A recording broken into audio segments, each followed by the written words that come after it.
नमस्कार, जनता टीवी देख रहे हैं आप। मैं हूं आपके साथ भविष्य त्यागी। कोविड-19 और इसके संक्रमण ने भारत में मानो सुनामी बनकर तबाही मचा दी है। प्रतिदिन दर्ज किए जा रहे मामले, बेड्स और अस्पतालों में ऑक्यूपेंसी के साथ साथ ऑक्सीजन वेंटिलेटर्स के लिए जद्दोजहद के बीच हजारों लोगों की इस संक्रमण में हर रोज जान जा रही है। ऐसे में जरूरी है हम सब इस संक्रमण से खुद को बचाकर रखें। कोरोना के नए और खतरनाक स्ट्रेन से कैसे बचा जा सकता है और क्या कुछ उपाय करके हम इससे खुद को बचा सकते हैं, तमाम बातों पर बात करने के लिए डॉक्टर नीलाभ हमारे साथ जुड़ेंगे। मेडिकल एक्सपर्ट हैं, उनसे हम सवाल पूछेंगे और तमाम सवाल आपके मन में भी अगर उठ रहे हैं तो फोन उठाइए और हमें फोन लगाकर अपने वो तमाम सवाल आप डॉक्टर नीलाभ से पूछ सकते हैं। नंबर्स लगातार आपके टीवी स्क्रीन पर फ्लैश होंगे।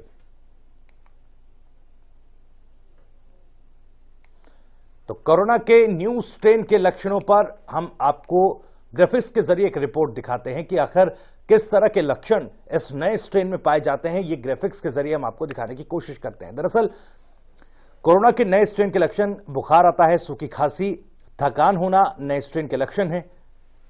सरदर्द होना भी नए स्ट्रेन के लक्षण बताए जा रहे हैं। साथ ही साथ अगर आपको कोरोना का नया स्ट्रेन या इसका संक्रमण आप में है तो डायरिया, मांसपेशियों में खिंचाव, त्वचा पर रैशेज होना, स्वाद और गंध का ना पता चलना, सीने में दर्द भी नए स्ट्रेन के लक्षण हैं। पेट में दर्द होना भी नए स्ट्रेन के लक्षण हैं। हाथ पैरों की उंगलियों का रंग बदल जाना, इसके अलावा भ्रम की स्थिति होना, चेहरे और होठों का नीला पड़ना, देखने सुनने में परेशानी होना भी नया लक्षण कोरोना के नए स्ट्रेन का हो सकता है।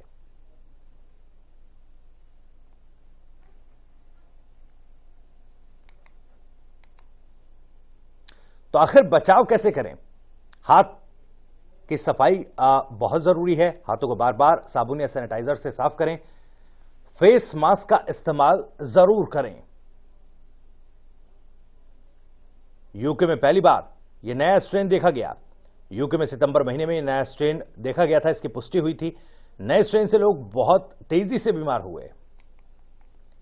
इन्फेक्शन रेट पहले की तुलना में कई गुना बढ़ चुका है।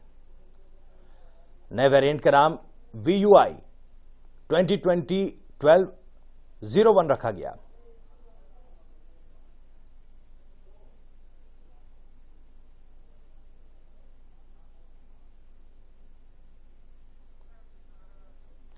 तो आपको बता दें कि अगले 1 घंटे हम डॉक्टर नीलाभ से बातचीत करेंगे, तमाम सवालों के जवाब लेंगे, क्योंकि देश भर में कोरोना के नए वेरिएंट ने, नए स्ट्रेन ने तबाही मचा दी है। प्रतिदिन कई लाख मामले रिपोर्ट किए जा रहे हैं। देखिए, पुराने और नए स्ट्रेन में क्या कुछ अंतर है, यह भी देख लीजिए। फर्क सिर्फ वायरस में मौजूद प्रोटीन का है। वायरस इंसानी कोशिका से प्रोटीन के सहारे जुड़ता है। पुराने नए स्ट्रेन में इसी प्रोटीन के प्रकार में बदलाव है। नए स्ट्रेन में यह प्रोटीन आसानी से इंसानी कोशिका से जुड़ जाता है। आसानी से इंसानी कोशिका से जुड़ने पर तेजी से फैला वायरस। नए वेरिएंट के कम से कम 17 रूप बताए जा रहे हैं। प्लाज्मा तकनीक क्या है? कोरोना से ठीक हुए लोगों के खून से प्लाज्मा दिया जाता है, जिससे इलाज होता है। पूरी तरह ठीक हो चुके लोगों का 80 मिलीलीटर खून लिया जाता है। एंटीबॉडीज से युक्त प्लाज्मा अलग किया जाता है।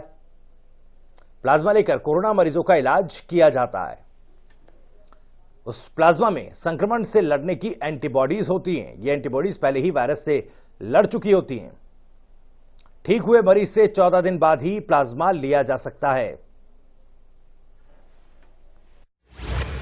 बुखार आना नए स्ट्रेन का लक्षण, सूखी और लगातार खांसी होना, थकान होना नए स्ट्रेन का लक्षण, सिर दर्द होना नए स्ट्रेन का लक्षण, डायरिया होना नए स्ट्रेन का लक्षण, मांसपेशियों में दर्द नए स्ट्रेन का लक्षण, त्वचा पर रैशेज होना नए स्ट्रेन का लक्षण, स्वाद और गंध पता न लगना, सीने में दर्द भी नए स्ट्रेन का लक्षण, पेट में दर्द होना नए स्ट्रेन का लक्षण, हाथों पैरों की उंगलियों के रंग का बदल जाना, भ्रम की स्थिति, चेहरे और होठों का नीला पड़ना, देखने सुनने में परेशानी होना भी नया लक्षण।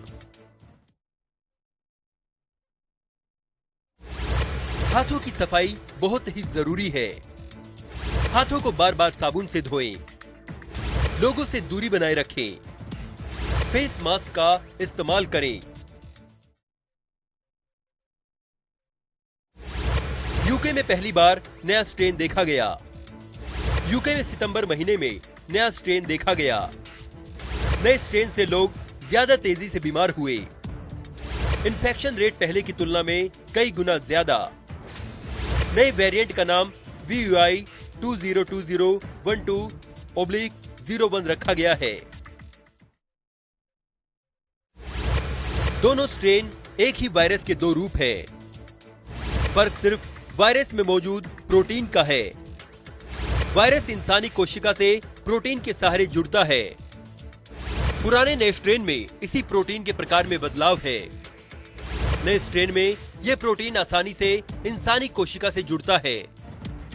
आसानी से इंसानी कोशिका से जुड़ने पर तेजी से फैला वायरस। नए वेरिएंट के कम से कम 17 रूप बताए जा रहे हैं। कोरोना से ठीक हुए लोगों के खून से प्लाज्मा लिया जाता है।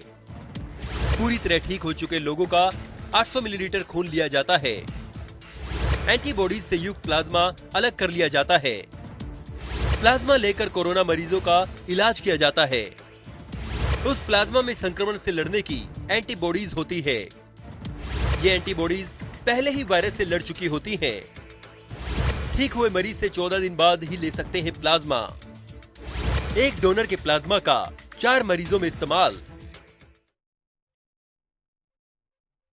आपने देखा कि क्या कुछ नए स्ट्रेन के लक्षण हैं और किस तरह से इससे बचा जा सकता है, और आखिर नए और पुराने स्ट्रेन में क्या कुछ अंतर है, क्यों आखिर ये नया स्ट्रेन ज्यादा खतरनाक है।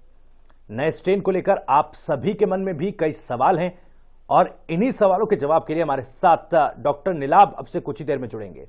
आप भी डॉक्टर नीलाभ से तमाम सवालों के जवाब ले सकते हैं। नंबर्स लगातार आपके टीवी स्क्रीन पर फ्लैश होंगे और हो रहे हैं। तो कोरोना काल में सावधानी जरूरी है। लगातार जनता टीवी आपसे यह अपील कर रहा है कि उन तमाम नियम कायदे कानून का ध्यान रखें जो कि कोविड गाइडलाइंस में बनाए गए हैं। कोविड के इस दौर में मास्क, सैनिटाइजेशन और सोशल डिस्टेंसिंग के जरिए ही खुद को इस संक्रमण से बचाया जा सकता है। हालांकि जिस तरह की आपाधापी और जिस तरह की भीड़ फिलहाल अस्पतालों में है, बेड्स ऑक्यूपाइड हो चुके हैं, ऐसे में लोगों के मन में एक डर भी है कि अगर वो संक्रमित हो गए हैं तो आखिर कैसे उनका इलाज होगा। दरअसल माइल्ड एंड मॉडरेट केसेस के मामलों में लोग किस तरह खुद ही रिकवर कर सकते हैं, इस तरह के सवालों के जवाब भी आपको यहां पर मिलेंगे। और डॉक्टर नीलाभ, मेडिकल एक्सपर्ट, हमारे साथ इस वक्त सीधे जुड़ गए हैं। डॉक्टर नीलाभ, बहुत बहुत स्वागत है आपका। नमस्कार जी। जी डॉक्टर नीलाभ, क्योंकि आज जो स्थिति पूरे देश में है कोरोना के इस नए स्ट्रेन की वजह से, इसका संक्रमण बड़ी ही तेजी के साथ फैल रहा है। सबके मन में कई सवाल हैं कि आखिर इतना खतरनाक, अगर फर्स्ट वेव के मुकाबले हम बात करें तो बहुत ही तेजी के साथ और बहुत ही खतरनाक तरीके से इसने लोगों को अपनी चपेट में लिया है। आपसे समझना चाहेंगे आखिर ये नया स्ट्रेन इतना खतरनाक क्यों है? नए स्ट्रेन में कई प्रॉब्लम आ रही है। जो सबसे बड़ी प्रॉब्लम आ रही है नए स्ट्रेन में वो ये है कि ये RT-PCR टेस्ट निगेटिव आ रहे हैं जी। तो पेशेंट को पता ही नहीं चलता है कि उससे कोविड हुआ है और ये सीधा लंग्स में जा रहा है जी। लंग्स में जाने की वजह से लंग्स को काफी ज्यादा डैमेज कर रहा है।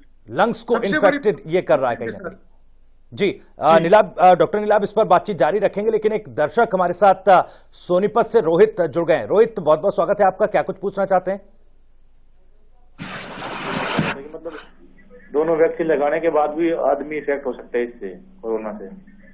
जी, अगर वैक्सीनेशन के बाद भी कोविड संक्रमित हो सकता है, उसका टेस्ट पॉजिटिव आ सकता है क्या? जी, क्या दोनों वैक्सीनेशन, दोनों डोज लेने के बाद भी क्या इससे मरीज संक्रमित हो सकता है या नहीं, ये सवाल रोहित पूछ रहे हैं। डॉक्टर साहब, ये सवाल कई लोगों के जहन में, क्योंकि वैक्सीनेशन ड्राइव भी पूरे देश में बड़े स्तर पर चलाया जा रहा है, लेकिन कई मौके पर ऐसा देखा गया है कि दोनों डोज ले ली गई है या एक डोज ले ली गई है, उसके बाद भी जो इंसान है, जो शख्स है, वो कोरोना संक्रमित हो रहा है।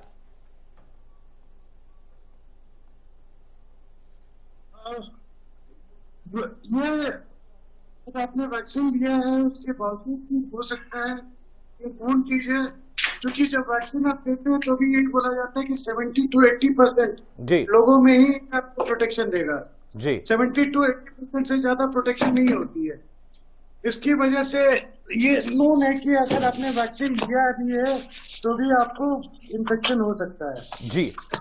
वैक्सीन के बाद डॉक्टर साहब कितना खतरनाक ये स्ट्रेन का जो संक्रमण है वो रह जाता है?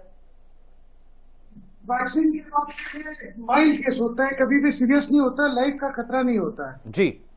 सबसे बड़ी बात यह है कि ये प्रोटेक्शन काफी अच्छा खासा दे देता है जी। तो ये जो पाया गया है कि लोगों को हॉस्पिटलाइजेशन की भी जरूरत नहीं पड़ती है, लेकिन इनकेस अगर हॉस्पिटलाइजेशन की जरूरत पड़ी भी जी, अगर ऑक्सीजन की जरूरत पड़ी भी तो भी लाइफ का कोई रिस्क नहीं आता है। चलिए, तो डेथ थ्रेट कहीं ना कहीं वैक्सीनेशन के बाद कम हो जाता है। एक और दर्शक इंद्रजीत भिवानी से हमारे साथ जुड़ गए। इंद्रजीत, क्या कुछ पूछना चाहते हैं? हेलो जी।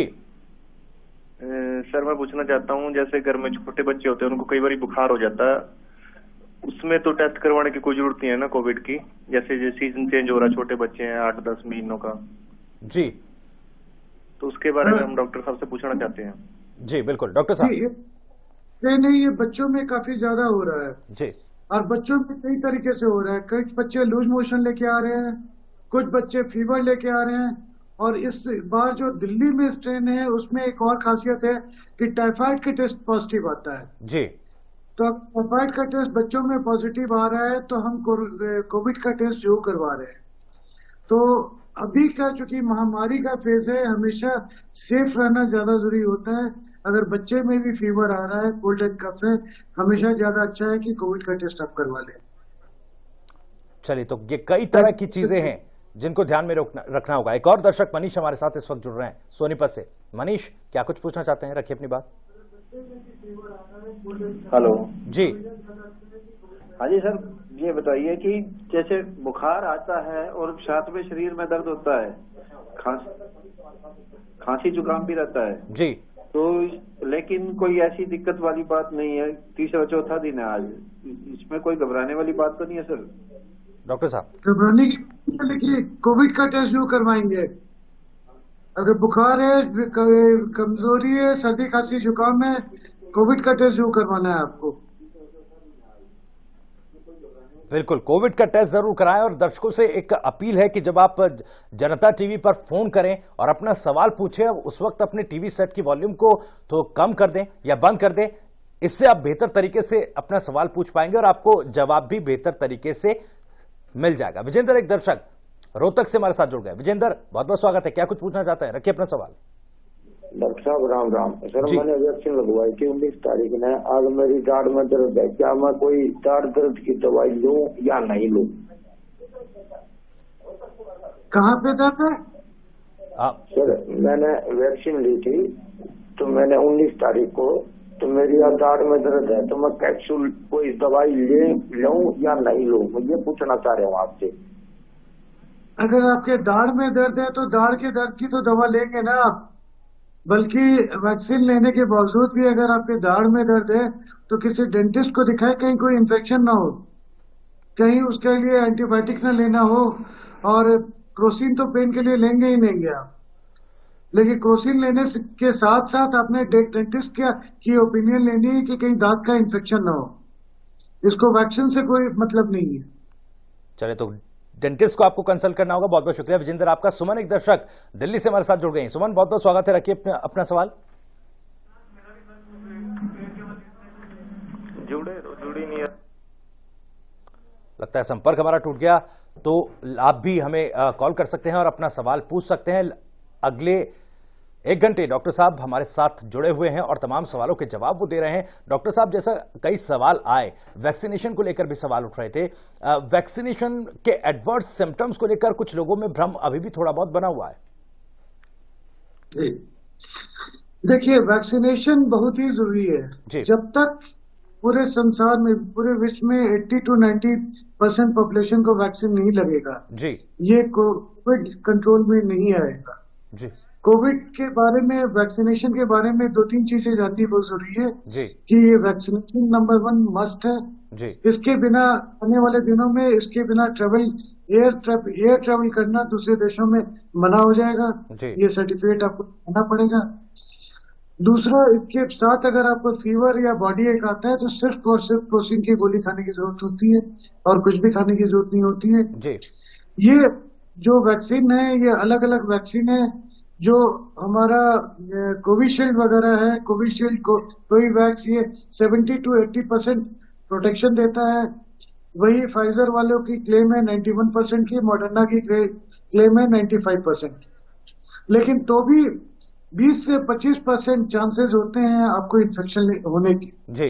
तो अगर वैक्सीन आपको लग चुका है इसका मतलब ये ना हो कि आप निडर होकर बिना मास्क के जाएं।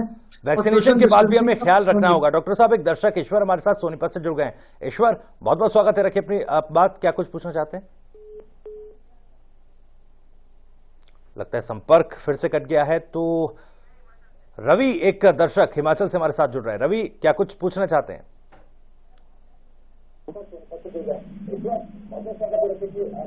हेलो रवि, क्या मेरी आवाज आप तक पहुंच पा रही है? मैं रमू बात कर रहा हूँ। रवि, पहले आप अपने टीवी सेट की वॉल्यूम को कम कर दें, टीवी सेट की वॉल्यूम को फिलहाल बंद कर दें। उससे क्या होगा कि आप बेहतर तरीके से अपना सवाल पूछ पाएंगे और आपको जवाब भी बेहतर तरीके से मिल पाएगा। तो आपसे मैं लगातार ये अपील कर रहा हूं कि जब भी जनता टीवी पर सवाल पूछने के लिए कॉल करें तो अपने टीवी सेट की वॉल्यूम को कम कर दें ताकि बेहतर तरीके से ये कम्युनिकेशन हो पाए और आपको जवाब मिल पाए। बबलू, एक दर्शक हमारे साथ जुड़ गए हैं। बबलू, क्या कुछ पूछना चाहते हैं? सर, मैं ये कह रहा हूँ कि हेलो जी, पूछिए पूछिए। सर, मैं ये कह रहा हूँ जैसे सारे बदन में दर्द होता है जी, और बार बार में यानी कि गला रुकना है, खुश्क है, यानी कि निकाल का बाहर फ्रैक्चर है, तो वो ठीक है या गलत है? डॉक्टर साहब, देखिए, सारे बदन में आपके दर्द होता है, ये कई बार किसी भी वायरल इन्फेक्शन में हो सकता है जी, लेकिन उसके साथ क्या सिम्टम है, आपको बुखार है या नहीं है। एक चीज और मैं यहाँ क्लियर करना चाहूंगा कि अगर इस वक्त किसी को भी बुखार हो, गला खराब हो, प्लीज पल्स ऑक्सीमीटर जो घर पे रखें और अपना ऑक्सीजन सैचुरेशन जरूर चेक करते हैं। जी। अगर बुखार नहीं है, सैचुरेशन ठीक है, सिर्फ गले में आपके मामूली सा खराश है या बदन दर्द कर रहा है तो कुछ नहीं करना होता है, सिर्फ और सिर्फ क्रोसिन की गोली का है। लेकिन जहां कोई और सिम्टम है या सैचुरेशन नीचे आने आए, तुरंत किसी मेडिकल एक्सपर्ट को दिखाएं, अपनी जांचें करवाएं, अकॉर्डिंगली ट्रीटमेंट शुरू करें। चलिए, बहुत बहुत शुक्रिया बबलू, उम्मीद है आपको आपका जवाब मिल गया होगा। विजेंद्र, एक दर्शक दिल्ली से हमारे साथ जुड़ गए हैं। विजेंद्र, बहुत बहुत स्वागत है, क्या कुछ पूछना चाहते हैं? मेरा सवाल डॉक्टर साहब से ये है कि हम आजकल देख रहे हैं कि कोई लोग 2 मास्क लगा रहे हैं, कोई 1 मास्क लगा रहा है, तो वाकई में सिंगल मास्क भी कारगर है या 2 ही मास्क लगाना इस टाइम ज्यादा बेहतर है? देखिए, इसके बारे में स्टडी आई हुई है। स्टडी ये बोलती है कि जब आप 2 मास्क लगाते हैं तो आपकी प्रोटेक्शन ज्यादा अच्छी होती है, 99.9% तक आप बच जाते हैं। इसीलिए लोगों ने 2 डबल मास्क पहनना शुरू किया है। और एक जो बाहर मास्क डाला जाता है वो डिस्पोजेबल मास्क डाला जाता है, जो N95 मास्क या कोई भी मास्क जो आप हम यूज करते हैं 2-4 दिन 5 दिन तक, वो अंदर रहता है। तो बाहर का मास्क, क्योंकि अगर वायरस भी आएगा तो बाहर के मास्क पे बैठता है, तो वो आप यूज करने के बाद उसको फेंक देते हैं, फिर नया बाहर का डिस्पोजेबल मास्क लगाते हैं। 2 मास्क हमेशा ज्यादा बेटर और ज्यादा सेफ है सिंगल मास्क से। चलिए, तो स्पेशली अगर भीड़ लगाकर रखिए, भीड़ वाले इलाकों में जहाँ आपको कोविड वाले पेशेंट है वहां पे। चलिए, विजेंद्र, बहुत बहुत शुक्रिया। एक दर्शक और हमारे साथ सिरसा से जुड़ रहे हैं, राजेश जैन हमारे साथ है। राजेश जैन, रखिए अपना सवाल।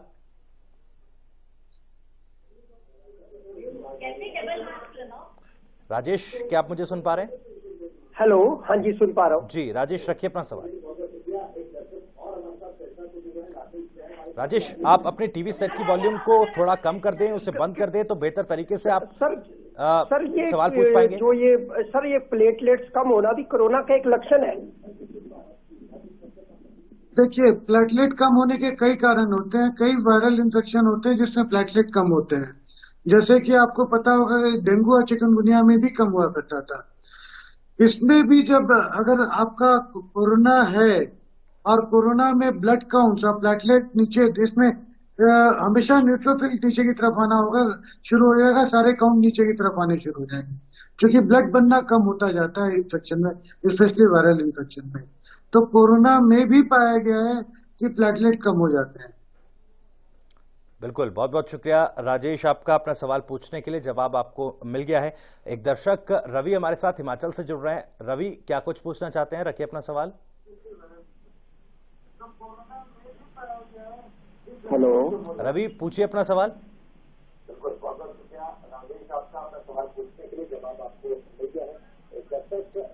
चलिए रवि, बहुत बहुत शुक्रिया आपका, क्योंकि आपकी आवाज हम तक नहीं पहुंच पा रही है। आप दोबारा टीवी सेट की वॉल्यूम को कम करके आप कॉल कर सकते हैं, सवाल पूछ सकते हैं। सोनीपत से एक दर्शक हमारे साथ जुड़ रहे हैं।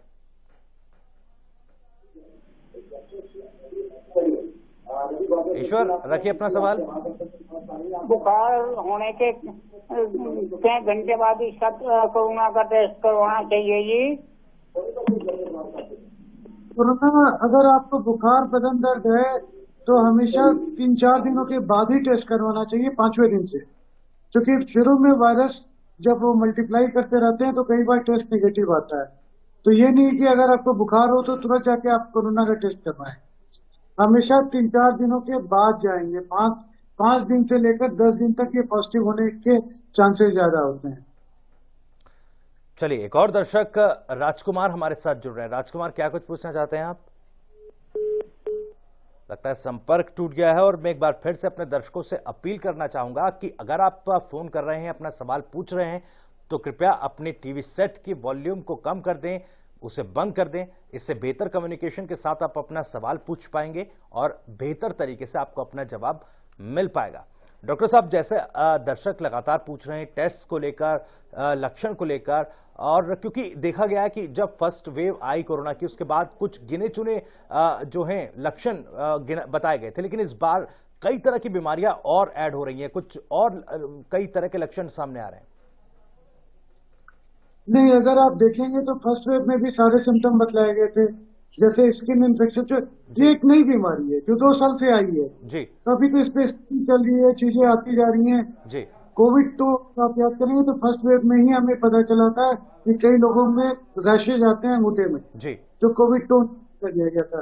डायरिया, उस समय भी हमने कहा था कि भाई कई पेशेंट में ये पेट में दर्द और डायरिया लेके प्रेजेंट कर रहे हैं जी। और स्पेशली ये बच्चों में बड़ा कॉमन है, बच्चे आते हैं लूज मोशन लेकर जी, लूज मोशन और पेट में दर्द, उसकी दवा चलती रहती है, उससे कोई आराम नहीं आता है। बाद में जब हम कोविड टेस्ट करवाते हैं तो कोविड पॉजिटिव आए जी। तो ये सारे सिम्टम पिछली बार भी थे। अब चूंकि बच्चों में बहुत कॉमन होता जा रहा है, इसलिए ये सिम्टम ज्यादा खुल के सामने आया। उसके अलावा हेडेक, फीवर, सर्दी, खांसी, जुकाम, ब्रीदिंग प्रॉब्लम, ये सारे पहले भी थे जी। शायद एक और दर्शक हमारे साथ इस वक्त डॉक्टर साहब फोन लाइन पर हैं। दर्शक हमारे साथ जुड़ गए हैं, आप अपना नाम बताएं और रखिए अपना सवाल।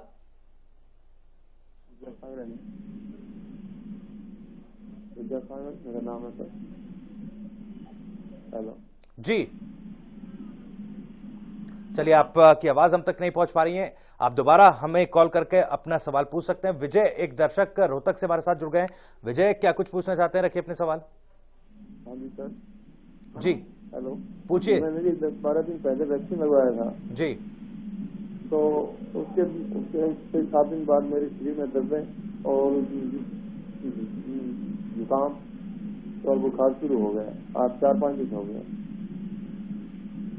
आपको बॉडी पेन हो रहा है?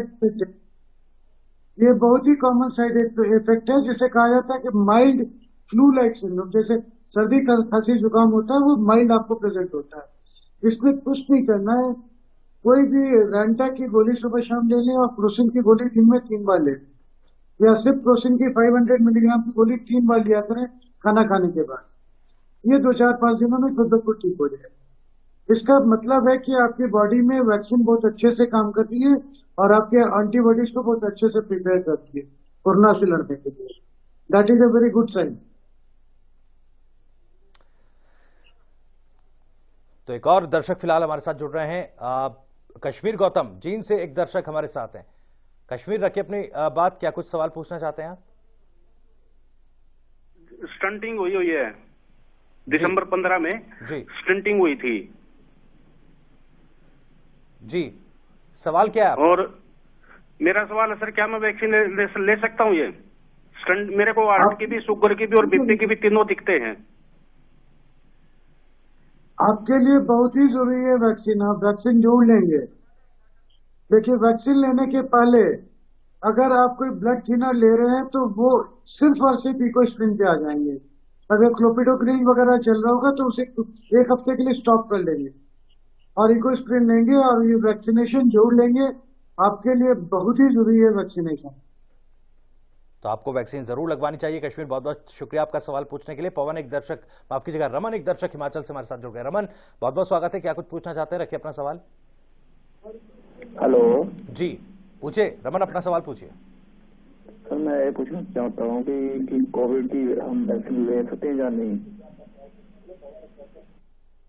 क्या कोविड की? हाँ जी, कोविड-19 की वैक्सीन लेनी है तो ले सकते हैं क्या हम? वैक्सीन जो लेनी चाहिए। जब तक कोविड वैक्सीन की आप वैक्सीन नहीं लेंगे तब तक आपकी कोई सुरक्षा नहीं है, कभी भी आपको हो सकता है कोविड। चलिए, तो वैक्सीन जरूर लगवाएं। वैक्सीन लगवाना बेहद जरूरी है। सरकार, प्रशासन लगातार ये अपील कर रहा है और जनता टीवी के माध्यम से हम भी तमाम मंचों पर, तमाम अपने कार्यक्रमों में भी ये बात आपसे कह रहे हैं कि वैक्सीन जरूर लगवाएं। फिलहाल यार रुक रहे हैं छोटे से ब्रेक के लिए, तुरंत लौटेंगे। तो ब्रेक के बाद एक बार फिर स्वागत है आपका। कोरोना से खुद को बचाना है। अस्पतालों में बेड्स, ऑक्सीजन और वेंटिलेटर्स की भारी कमी है क्योंकि लगातार दिनों दिन रिकॉर्ड तोड़ मामले जो हैं वो सामने आ रहे हैं। ऐसे में किस तरह खुद का बचाव हम कर सकते हैं, कई सवाल लोगों के मनों में उठ भी रहे हैं। इन तमाम सवालों के जवाब देने के लिए हमारे साथ लगातार डॉक्टर नीलाभ, मेडिकल एक्सपर्ट जुड़े हुए हैं जो आपके सवालों का जवाब दे रहे हैं। आप भी अपने सवाल पूछने के लिए हमें कॉल कर सकते हैं। नंबर्स लगातार आपके टीवी स्क्रीन पर फ्लैश हो रहे हैं। आप फोन करके हमें अपना सवाल पूछ सकते हैं। और एक बार फिर से मैं आपसे यह अपील करूंगा कि जब आप फोन करें तो अपने टीवी सेट की वॉल्यूम को बंद कर दें ताकि बेहतर तरीके से आप अपना सवाल पूछ पाए और बेहतर तरीके से आपको आपका जवाब मिल पाए। डॉक्टर नीलाभ, एक बार फिर से आपका स्वागत है। जैसा हम लगातार लक्षणों को लेकर बात कर रहे थे, आप बता रहे थे कि पिछली वेव के बाद भी जो लक्षण, पिछली वेव में जो लक्षण बताए गए थे उस तरह के लक्षण अब भी हैं। हालांकि रिसर्च चल रही है और अलग तरह के मामले भी सामने आ रहे हैं, लेकिन फिलहाल सबके मन में जो एक डर है कि अगर कोरोना संक्रमित हो गए और जिस तरह की खबरें लगातार सामने आ रही है तो अस्पताल नहीं मिलेंगे, बेड्स नहीं मिलेंगे, ऐसा कहीं ना कहीं काफी ज्यादा डर लोगों के बीच है। लेकिन माइल्ड केसेस में किस तरह लोग इससे खुद को सुरक्षित रख सकते हैं, कैसे रिकवर कर सकते हैं, इस बारे में जरा बताएं। देखिए, सबसे पहले तो हम इस पे बात करते हैं कि किस तरीके से हम कोरोना से बच सकते हैं। जी, ये सबसे इम्पोर्टेंट चीज है। अगर कोरोना से हम बचेंगे तो हमें माइल्ड केस तक पहुंचने की नौबत नहीं आएगी। जी, तीन चीजें बहुत इम्पोर्टेंट है जो हमारे माननीय प्रधानमंत्री ने जब लॉकडाउन अनाउंस किया था उसी टाइम बोला था, मास्क बहुत जरूरी है। इस मास्क आपने हर वक्त जहाँ भीड़ भाड़ की जगह पे जा रहे हो वहां पे अपने मास्क पहनना ही पहनना है, number 1। Number 2, safe distancing, social distancing, कि 2 गज की दूरी आप बाकी लोगों से बना के रखें। जी। और जहां भी आप जाएं कोशिश करें कि वो जगह वैसी हो जो वेल वेंटिलेटेड हो। एसी कमरे बंद वाले नहीं चाहिए, खुली जगह चाहिए जहाँ खिड़कियां हो, ताजी हवा आती रहे। ये 3 चीजें हैं जो टाइम पे हाथ सैनिटाइज करते रहे। ये 3-4 चीजें हैं तो बचें। चलिए, एक दर्शक डॉक्टर साहब इस बीच हमारे साथ जुड़ रहे हैं। विजेंद्र हैं फरीदाबाद से। विजेंद्र, आप क्या सवाल पूछना चाहते हैं, पूछिए। इनका पहला टीका लिया हूं सर जी, और दूसरा टीका वो इंजेक्शन का नाम बता के लेना पड़ेगा क्या? जी, जहाँ जो आपको पहला टीका लगा है वो आपको एक कार्ड मिला होगा, उस कार्ड पे लिखा होगा कि कौन सा वैक्सीन लगा है आपको। तो जैसे कोविवैक्स चल रहा है, कोविशील्ड चल रही है, तो दूसरा भी वैक्सीन आपको वही लेना है। ज्यादा प्रेफरेबल होता है कि उसी जगह से लगवाएं तो ज्यादा बेहतर होता है। कि कहीं कोई कंफ्यूजन नहीं रहेगी। जी चलिए, बहुत बहुत शुक्रिया सुरेंद्र अपना सवाल पूछने के लिए। उम्मीद है कि आपको आपका जवाब मिल गया होगा। रजनी, एक दर्शक सोलन से हमारे साथ जुड़ गई। रजनी, बहुत बहुत स्वागत है, पूछिए अपना सवाल। सर मैं पूछना चाहती हूँ, आई एम 45 ईयर्स, मैंने फर्स्ट वैक्सीन का डोज हफ्ता पहले लिया है, लेकिन मुझे किसी भी टाइप का कोई फीवर नहीं आया, तो क्या इसमें फीवर आना कंपल्सरी है? नहीं, कुछ भी कंपल्सरी नहीं है, मुझे भी नहीं आया था फीवर। मैंने दोनों टीके लिए हैं, मुझे कभी कोई फीवर या कोई परेशानी नहीं आई। मैं अपना काम करता रहा, सिर्फ इंजेक्शन की जगह पे मुझे 2-4 दिनों तक पेन रहा था। That's it. चलिए, बहुत बहुत शुक्रिया रजनी जी अपना सवाल पूछने के लिए। अमृतसर से एक और दर्शक विजेंद्र हमारे साथ जुड़ गए हैं। विजेंद्र, बहुत बहुत स्वागत है आपका, पूछिए अपना सवाल। मुझे ना 2 दिन पहले थोड़ा सा खांसी आ रही थी जी, तो मैं पूछना चाहता हूँ ये सिम्टम कोरोना के हो सकते हैं या डरना चाहिए मुझे? कि वैसे मैं दवाई ले रहा हूँ। आपको बुखार तो नहीं? टेम्परेचर चेक किया अपना? बुखार नहीं है। आप अपना टेम्परेचर चेक करें और ऑक्सीजन सैचुरेशन चेक करें। अगर ऑक्सीजन सैचुरेशन ठीक है आपका, कहीं भी 95% के ऊपर है, थोड़ी खांसी भी आ रही है और थोड़ा सांस लेने में थोड़ी सी तकलीफ है। सैचुरेशन कितनी है आपकी? ऑक्सीजन सैचुरेशन कितनी है? ऑक्सीजन की ओके ठीक है बिल्कुल, पर सांस लेने में थोड़ी सी है, थोड़ा पैदल चलता हूँ थोड़ी सांस फूल जाती है। नहीं, फिर आप अपना सैचुरेशन चेक करें और किसी डॉक्टर को दिखाएं। 6 मिनट वॉक टेस्ट होता है कि ऑक्सीजन सैचुरेशन पहले चेक करते हैं, फिर 6 मिनट तक चलवाने के बाद सैचुरेशन दोबारा चेक करते हैं। अगर सैचुरेशन डिप कर रहा है तो फिर आपके कोरोना का भी टेस्ट होना चाहिए और चेस्ट का सीटी स्कैन भी होना चाहिए। ये बहुत इंपॉर्टेंट है आपके लिए। बिल्कुल विजेंद्र, आप डॉक्टर से कंसल्ट करें और जैसा डॉक्टर नीलाभ बता रहे हैं कि सैचुरेशन टेस्ट कराएं, ऑक्सीजन लेवल आप चेक कराएं और कोविड टेस्ट और साथ ही साथ सिटी स्कैन टेस्ट भी आपका जरूरी है। फिलहाल बहुत बहुत शुक्रिया ये सवाल पूछने के लिए। एक और दर्शक हमारे साथ जुड़ रहे हैं, आप अपना नाम बताएं और सवाल पूछिए। हेलो जी, वो एक्चुअली है ना हमारे यहाँ पे एक पेशेंट है, उनकी रिपोर्ट पॉजिटिव आई है, बट उनको सिम्टम्स तो कुछ नहीं है, बट फीवर आ रहा है 3-4 दिन से जी। तो अभी उनको कोई ऑक्सीजन लेवल ठीक है, उनका 98 समथिंग आ रहा है। कुछ नहीं करना, प्रोटीन की गोली देनी है, पानी को पिलाना है और वही कैल्शियम विटामिन डी वगैरह दे दें। ज्यादा से ज्यादा किसी डॉक्टर से पूछ के आइवरमेक्टिन दे सकते हैं आप 3 दिनों के लिए। ठीक है, डॉक्टर से कंसल्ट करवा दे सकते हैं ना? हाँ, किसी डॉक्टर से वीडियो कंसल्टेशन ले लीजिए या ऑडियो ऑनलाइन कंसल्टेशन ले लीजिए। चलिए, बहुत बहुत शुक्रिया रेणु जी अपना सवाल पूछने के लिए। उम्मीद है कि आपको अपना जवाब मिल गया है। तो आप भी हमें कॉल कर सकते हैं। डॉक्टर नीलाभ हमारे साथ जुड़े हुए हैं लगातार और आपके तमाम सवालों का जवाब वो दे रहे हैं। हालांकि एक अपील में लगातार अपने दर्शकों से कर रहा हूं कि जब आप फोन करें, अपना सवाल पूछें, तो कृपया अपने टीवी सेट की वॉल्यूम को बंद कर दें।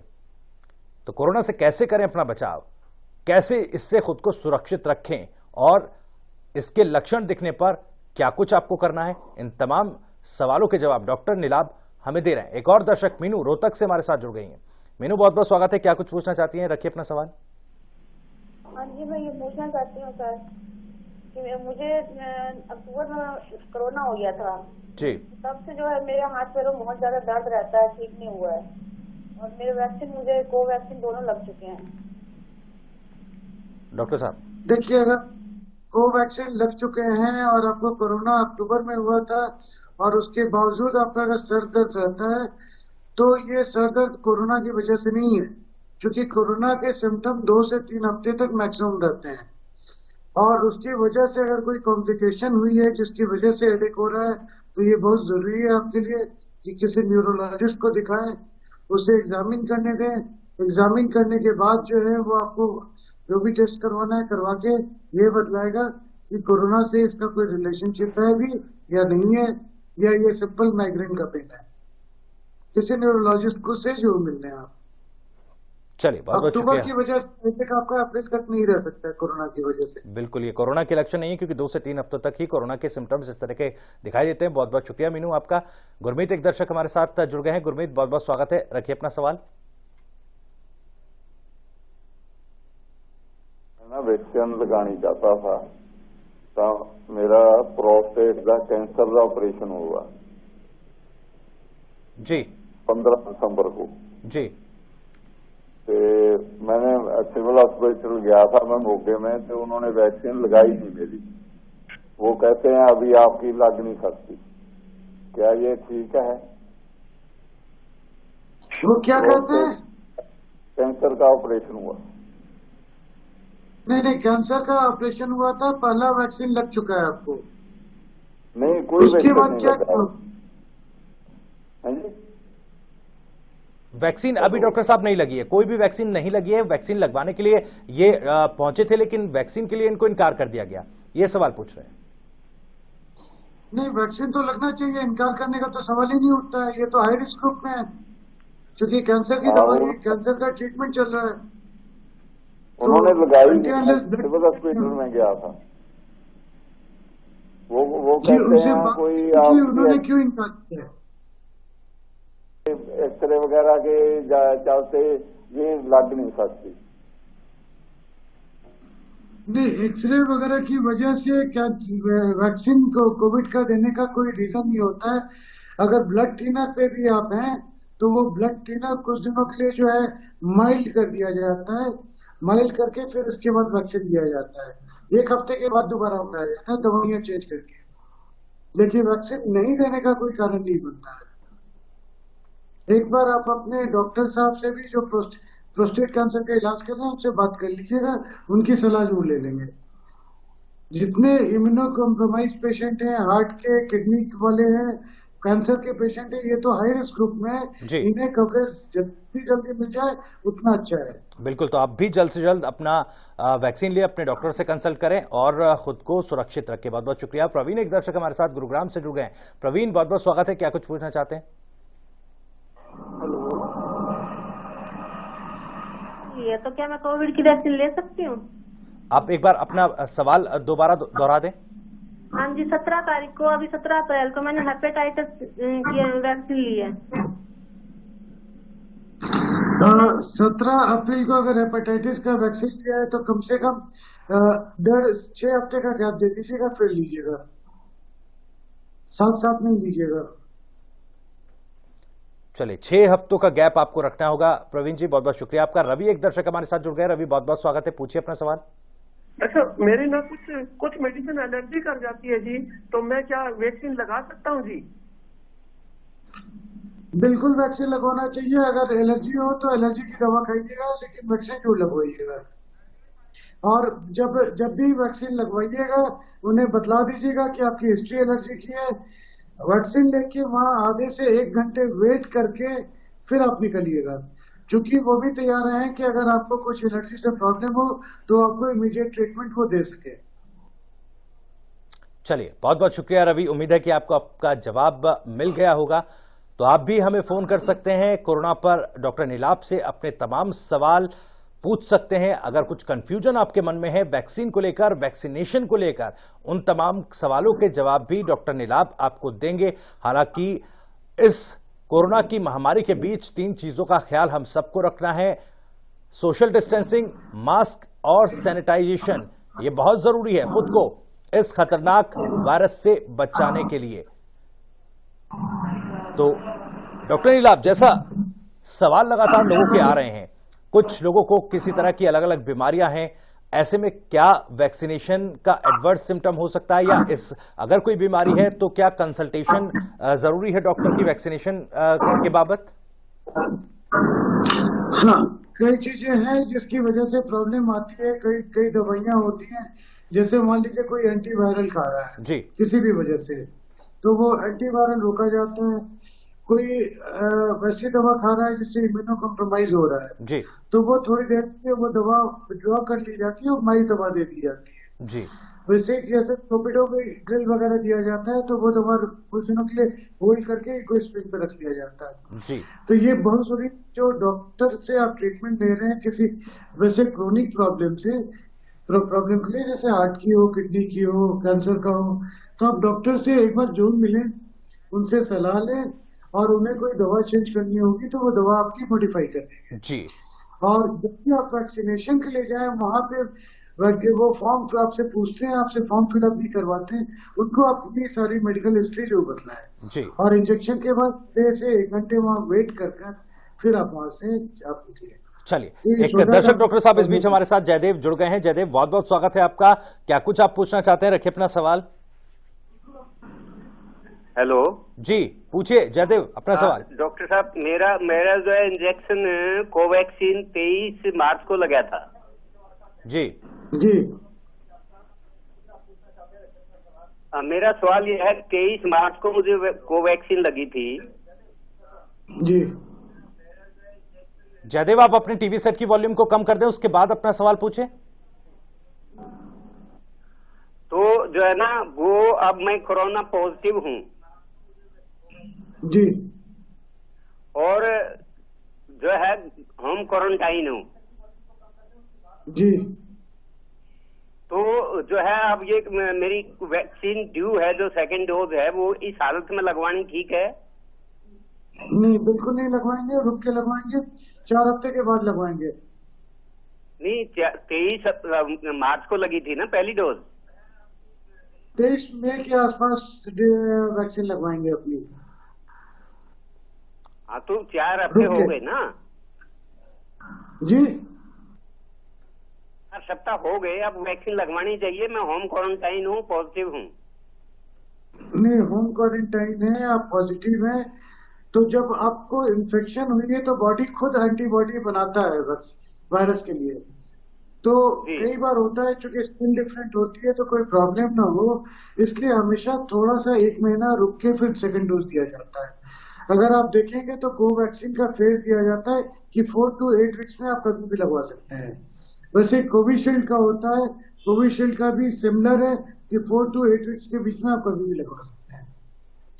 तो ये ऐसा नहीं है कि 1 महीना पूरा हो गया तो आपने उसी डेट को लगवाना है, बल्कि जो रिपोर्टें आ रही हैं कि जितना लेट किया जा रहा है उतना ही अच्छा रिएक्शन तैयार हो रहा है, उतनी ज्यादा एंटीबॉडीज तैयार हो रही है। चलिए जयवीर, आपको आपका जवाब जरूर मिल गया होगा। बहुत बहुत शुक्रिया सवाल पूछने के लिए। सोमवीर, एक दर्शक पानीपत से हमारे साथ इस वक्त फोन लाइन पर मौजूद है। सोमवीर, रखिए अपना सवाल।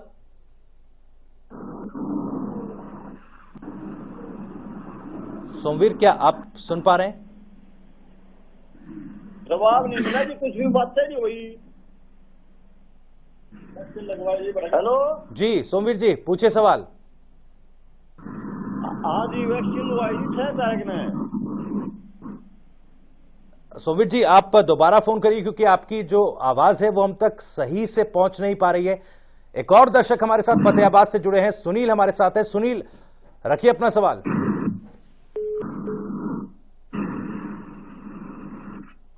लगता है इनकी आवाज भी हम तक नहीं पहुंच पा रही है, तो आप हमें फोन कर सकते हैं, अपने सवाल पूछ सकते हैं। डॉक्टर नीलाभ हमारे साथ लगातार जुड़े हुए हैं, आपके हर सवालों का जवाब वो दे रहे हैं, क्या आपको करना है क्या नहीं करना है।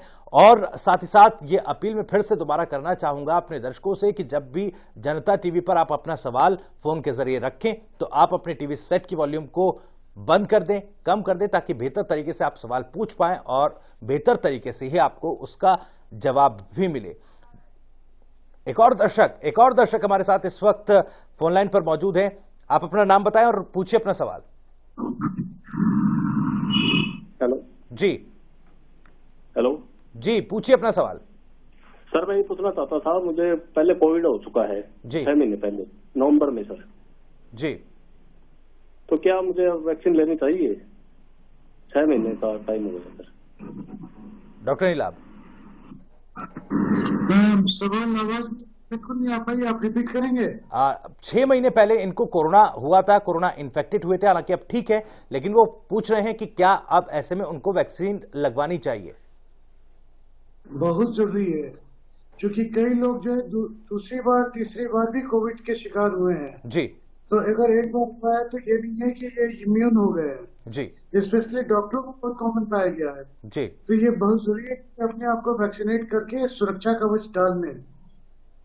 बिल्कुल, तो ये बेहद जरूरी है समझना कि अगर आप इन्फेक्टेड हो चुके हैं, रिकवर कर चुके हैं, तो ऐसा जरूरी नहीं कि कोरोना से दोबारा इन्फेक्टेड नहीं होंगे। ऐसे में वैक्सीनेशन बहुत जरूरी है। बंशीलाल, बहुत बहुत शुक्रिया आपका, आपने अपना सवाल पूछा और उम्मीद है कि आपको जवाब भी आपका मिल गया होगा। तो डॉक्टर साहब, जैसा लोगों के मन में अलग अलग इस तरह के सवाल हैं, वैक्सीन लें कि ना लें, कंडीशन से कि अगर पहले हो चुका है, नहीं हो चुका है, इस तरह के कई सवाल हैं। हालांकि एक दर्शक हमारे साथ विजेंद्र इस वक्त जुड़ गए हैं, उनका सवाल पहले ले लेते हैं। वीरेंद्र हमारे साथ है। वीरेंद्र, क्या कुछ पूछना चाहते हैं, पूछिए। नमस्कार डॉक्टर साहब।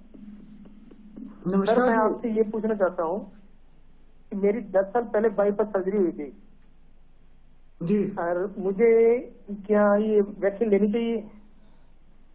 बहुत जरूरी है, बिल्कुल लेना चाहिए, बहुत ही जरूरी है आपके लिए। हेलो जी, लेकिन बहुत ही जरूरी है, जरूर लेंगे, लेकिन लेने के पहले आप अपने डॉक्टर से मिलके दवाइयां बतला के पूछ लेंगे उनसे कि दवा तो कोई नहीं बदलनी वैक्सीन के पहले। चलिए वीरेंद्र, आपको दवा ये वैक्सीनेशन जो है ये पूरा करना है, वैक्सीन लेनी है। हालांकि अपने डॉक्टर्स को कंसल्ट करना है कि जो आपका ट्रीटमेंट चल रहा है उसमें कोई दवा में बदलाव तो होना है क्या नहीं होना है, इसका कंसल्टेशन आपको डॉक्टर से करना पड़ेगा। फिलहाल बहुत बहुत शुक्रिया आपका। एक और दर्शक सोनीपत से हमारे साथ जुड़ गए हैं, सोनू हमारे साथ हैं। सोनू, बहुत बहुत स्वागत है आपका। क्या कुछ पूछना चाहते हैं, सवाल पूछिए। Good afternoon sir. जी सर, मैं ऐसे पूछ रही हूँ सर, मान लो जैसे पहले फीवर हो तो क्या हमें वैक्सीन लेनी चाहिए? अगर बुखार है अगर बुखार है तो क्या वैक्सीन लेनी चाहिए? नहीं, बिल्कुल नहीं लेनी चाहिए। अगर बुखार है तो पहले बुखार का इलाज करवाएं और ये देखें कि कहीं वो कोरोना ना हो, कोविड ना हो, टेस्ट करवाएं सब। और जब बुखार उतर जाए उसके 5 से 7 दिन के बाद फिर वैक्सीन लीजिएगा। जी बिल्कुल, पहले बुखार का इलाज कराएं, अगर बुखार नहीं उतरता है तो फिर आगे आप कोविड जांच कराएं। बहुत बहुत शुक्रिया सोनू अपना सवाल पूछने के लिए। डॉक्टर नीलाभ, में एक सवाल आपसे पूछना चाह रहा था, क्योंकि वैक्सीनेशन को लेकर अलग अलग लोगों के मन में सवाल उठ रहे हैं। एक सवाल ये भी आता है कि जो हार्ट पेशेंट्स हैं उनको वैक्सीनेशन, क्योंकि कुछ एडवर्स सिम्टम्स अलग अलग देशों में कुछ सिम्टम्स देखे गए हैं, तो क्या हार्ट पेशेंट्स के लिए ये थोड़ा खतरनाक हो सकता है? देखिए, एक्चुअली ये जो हम यूज करते हैं वो इनर्ट स्ट्रेन को यूज करते हैं या उसके प्रोटीन को यूज करके बनाते हैं। तो जो कोविड में जो कॉमन सिम्टम एक पाई जाती है वो होता है कि ब्लड क्लॉट बनाता है। क्योंकि वो ब्लड क्लॉट बनाता है तो नेचुरली जब उसके वैक्सीन आप दे रहे हैं तो ये एक साइड इफेक्ट में रहता है कि एक ब्लड क्लॉटिंग कर सकता है जी, और यही पाया गया। लेकिन ये 1800 पेशेंट में एक पेशेंट में होता है जी, तो अगर हम रिस्क रेशियो देखें तो ये काफी कम हो गया जी, 0.00 पे आएगा ये, तो that is an acceptable risk जी। इसलिए जो भी हार्ट के पेशेंट होते हैं तो कई दवा दी जाती है उनको ब्लड डाइल्यूट करने के लिए कि कहीं कोई ब्लॉकेट ना हो। इसलिए मैं बार बार बोल रहा हूँ कि अगर आप हार्ट के पेशेंट हैं, बाईपास करवाया है, तो अपने डॉक्टर से जाके मिलें, उनको कंसल्ट करें, उनको बताएं कि भाई वैक्सीन लेना है, ये मेरी दवाइयां आपने लिखी होगी, इसमें कोई बदलाव तो नहीं करना है जी। तो वो डॉक्टर पे जो भी ब्लड टेस्ट करके देखना होगा, देख के वो इकोस्प्रिन पिन को लेके क्लोपिडोग्रिल वगैरह बंद करते हैं। बिल्कुल बिल्कुल, तो डॉक्टर से कंसल्ट करना बेहद जरूरी इन ऐसे मामलों में हो जाता है। डॉक्टर साहब, कुछ दर्शक और हमारे साथ जुड़ गए हैं, रवि और लक्ष्य हमारे साथ जुड़े हैं। पहले रवि का सवाल ले लेते हैं। रवि, क्या आप पूछ रहे हैं, पूछिए। मैं ये पूछना चाहता हूँ कि जो प्रेग्नेंट लेडी है उसके लिए कौन सी वैक्सीन सही रहेगी? दोनों में से जो मिल जाए, दोनों वैक्सीन बहुत अच्छे हैं और उसमें ये कोई नहीं है कि आपने कोविशील्ड या कोई वैक्सीन लेना है, दोनों में से कोई। सर, मैं ये पूछ रहा हूँ कि प्रेग्नेंट लेडी के लिए कौन सी वैक्सीन सही रहेगी? बिल्कुल रवि, डॉक्टर साहब ने जवाब दिया है कि दोनों वैक्सीन बेहद सुरक्षित हैं, दोनों में जिसकी अवेलेबिलिटी हो वो आप ले सकते हैं और इसमें किसी तरह की कोई परेशानी नहीं है। फिलहाल बहुत बहुत शुक्रिया रवि अपना सवाल पूछने के लिए, और जवाब आपको मिल गया होगा उम्मीद है। एक और दर्शक हमारे साथ जुड़े हुए हैं, लक्ष्य हमारे साथ हैं। लक्ष्य, क्या कुछ पूछना चाहते हैं आप? सर, ये जो इसमें बुखार में रेड सेल वगैरह कम होते हैं, इसके लिए भी वैक्सीन लेनी चाहिए? डॉक्टर साहब, बुखार में जो रेड सेल्स वगैरह कम होते हैं इसमें वैक्सीन का कोई रोल नहीं है, ये आपको समझना पड़ेगा। वैक्सीन का बस एक रोल है कि कोविड इन्फेक्शन से आपको प्रोटेक्शन दे, इसके अलावा उसका किसी चीज में कोई भी रोल नहीं है। दूसरी चीज एक मैं ये बतलाना चाह रहा था, पिछले जो सवाल आया था कि ये व्हाट्सएप पे जो ज्ञान आ रहा है कि ये वैक्सीन ज्यादा अच्छा है, वो वैक्सीन जो उतना अच्छा नहीं है जी, ये लो वो लो, इन सब चक्करों में नहीं पड़े। दोनों वैक्सीन काफी सुरक्षित हैं, काफी अच्छे हैं और अब आज की डेट में तो करोड़ों लोगों को लग गए हैं दोनों वैक्सीन। अब इससे ज्यादा सुरक्षा की आंकड़ा क्या चाहिए किसी को? जी बिल्कुल, करोड़ों लोगों को वैक्सीनेट किया जा चुका है और भारत में इसके एडवर्स सिम्टम्स बिल्कुल न के बराबर है। तो ये समझने में काफी आसान है कि कितनी सुरक्षित ये वैक्सीन है। फिलहाल बहुत बहुत शुक्रिया लक्ष्य आपका अपना सवाल पूछने के लिए। डॉक्टर नीलाभ, सवाल ये भी था क्योंकि देखिए जिस तरह से कोरोना के रूप बदल रहे हैं, नया स्ट्रेन, इसके भी 17 जो वेरिएंट है वो रिपोर्ट किए जा चुके हैं, तो क्या इसके लिए किसी डेवलप्ड ड्रग की या वैक्सीन की जरूरत होगी या कोवैक्सीन या कोविशील्ड उतना ही असरदार है जितना कि पहले स्ट्रेन पर थे? देखिए अभी तक तो जो रिपोर्टें आ रही हैं वो यही बता रही है कि ये वैक्सीन नए स्ट्रेन के अगेंस्ट में भी उतनी ही इफेक्टिव है। जी, कल का मालूम नहीं कि चूंकि म्यूटेशन, कोई भी वायरल इन्फेक्शन होती है तो म्यूटेशन होता ही है, वायरस का कैरेक्टरिस्टिक होती है जी, कि वो पल पल अपना रूप बदलता है। अब आप एक सिंपल फ्लू का ही ले लें, फ्लू के वैक्सीन हर साल अपना नया रूप बदल लेते हैं जी, इसीलिए साल में 2 बार लोगों को तंग करते हैं जी, लेकिन फ्लू का जो वैक्सीन है वो वैक्सीन वही चला रहा है जी, वैक्सीन वही लगता। तो वैसा कुछ भी नहीं है कि ऐसा नहीं है कि नया स्ट्रेन आ गया तो उसमें ये कामयाब कारगर नहीं होंगे, ये सारे कारगर होंगे जी। और अब तो कई दवाइयां भी आने वाली हैं जो इनके अगेंस्ट में इफेक्टिव होनी शुरू होगी। तो जिस तरीके से हम इकट्ठे होकर लड़ाई कर रहे हैं जी, ये 2-3 सालों की बात है, 2-3 सालों में it will become just like any other common disease. जी चलिए, ये जाने वाला नहीं है। जी बिल्कुल, ये जाएगा नहीं, लेकिन हाँ अब इसके लिए एक वैक्सीन हमारे पास जरूर है और आगे भी डेवलप्ड ड्रग जरूर हमें मिलती रहेंगी। फिलहाल एक दर्शक करण दिल्ली से हमारे साथ जुड़ गए। करण, बहुत बहुत स्वागत है, पूछिए अपना सवाल। डॉक्टर साहब, अब हमें सुनने को मिल रहा है कि कई बार टेस्ट में नेगेटिव आ जा रहा है बार बार जी, तो ऐसे में क्या करना होगा हम सभी को? लेकिन देखिए अगर आपका टेस्ट निगेटिव है और आपकी ऑक्सीजन सैचुरेशन डाउन हो रही है और सबसे पहली चीज तो ये कीजिए कि कोल्ड एंड कफ है, टेस्ट निगेटिव है, चेस्ट का एक्सरे जो करवाइए। अगर उसमें पैच है या सैचुरेशन डाउन हो रहा है तो फिर सीटी स्कैन करवाते हैं। ये बहुत ही कॉमन हो गया है कि आरटीपीसीआर टेस्ट निगेटिव है और चेस्ट का एक्सरे सीटी स्कैन बतला रहा है कि ये कोविड का केस है जी। तो अगर सीटी स्कैन पे लगता है तो हम उसे एज ए कोविड पेशेंट ही ट्रीट करते हैं। चलिए, बहुत बहुत शुक्रिया करण आपका सवाल पूछने के लिए। डॉक्टर साहब, मेरा भी एक सवाल ये है कि आखिर जब इस तरह के मामले सामने आते हैं कि आरटीपीसीआर टेस्ट में नेगेटिव रिपोर्ट आती है, सीटी स्कैन कराते हैं तो कोविड का मामला निकलता है, तो ऐसे में क्या ध्यान रखना होगा और किस तरीके से इसे पहचानना होगा कि अब हमें इलाज कोविड के इलाज की जरूरत है? देखिए अगर आपके सीटी स्कैन में लंग्स की इन्वॉल्वमेंट आ रही है जी, सबसे इम्पोर्टेंट है कि आप किसी हॉस्पिटल में हॉस्पिटलाइज हो जाइए, घर पे खुद को ट्रीट करने की कोशिश ना करें जी। जब तक लंग्स अफेक्टेड नहीं है तब तक तो आप घर पे ट्रीटमेंट अपना ले सकते हैं जी। लेकिन अगर ऑक्सीजन सैचुरेशन आपका 94 के नीचे आ रहा है या फिर आपको सीटी स्कैन में लंग्स की इन्वॉल्वमेंट काफी ज्यादा है, कॉलराइड स्कोर होता है जो हम बोलते जी, तो वो अगर खराब आता है तो इमीडिएटली आपको एडमिट होना चाहिए, घर पे ऑक्सीजन सिलेंडर लेकर ट्रीटमेंट नहीं करना चाहिए। बिल्कुल, ऐसे मामलों में खास ध्यान रखना होगा। जी डॉक्टर साहब, वक्त की मेरे पास कमी है और क्योंकि वक्त अब पूरा हो चुका है, फिलहाल मैं आपको शुक्रिया करना चाहूंगा।